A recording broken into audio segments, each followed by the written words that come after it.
people can be evicted because they're not, again, they're not under the RTA in these kinds of homes. And this creates a permanent precarity and vulnerability. Barb. Hi. My buddy Barb. I do work, and I had 3 jobs. They kicked me out for ridiculous reasons. They kicked me out because I had a fridge that was unauthorized, which people there still have fridges in their room because it might cause a fire. But the house that I lived in had no smoke detectors, 1 fire extinguisher for a 3-story house. Barb Bennett, by the way, Bennett, and they just came up with a bunch of lousy reasons why they kicked me out. 3 jobs. I didn't have time to go looking for a place.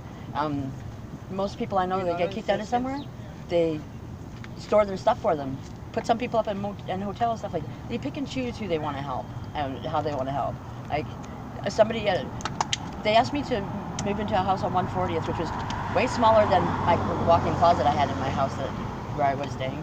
And you know, they wonder why I didn't want to move.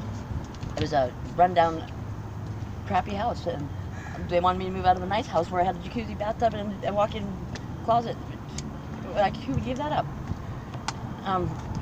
They wouldn't store my stuff for me when they kicked me out.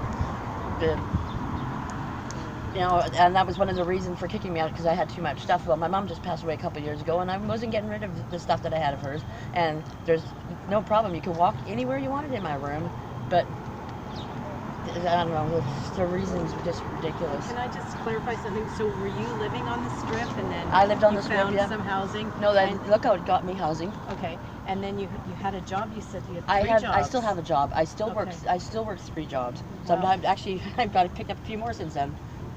But you got evicted from, or you Been evicted from a Lookout house because they give you 2 weeks. And I was tried going through landlord tenancy. Nope, can't do it. Because when they gave me my eviction notice, it wasn't signed or dated, so I thought that should be enough for, you know, get me another month at least anyway. But no, they're a program, so they don't have to. They don't have to adhere to. So where are you living now? Here, there, and everywhere. You know, and I have a part-time job that I go to 5 days a week, 4 hours a day, and my boss is really cool. She gives me whatever extra hours I can. Then I also do catering for Indigenous events, and I work with the City of Surrey contractor, cleaning up the strip, other places, you know, everywhere in Surrey. Dave, can I ask you, when the city and the police, etc., moved everybody off the strip last summer, they said everybody who wanted to get a home in modular or in a shelter got one. So are you telling us that's not the case then?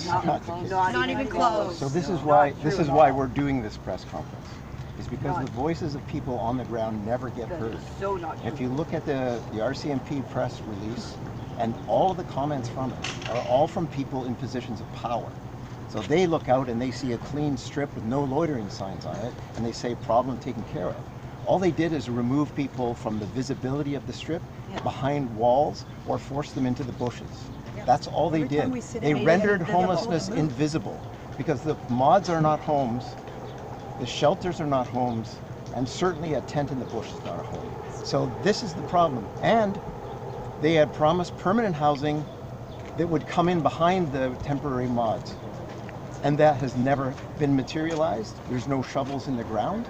And I think that these things are, we have to pay attention to these things, because it's smoke and mirrors that is being played out here. How many people do you think did not get housing, the modular housing or shelters? Can you give us an estimate?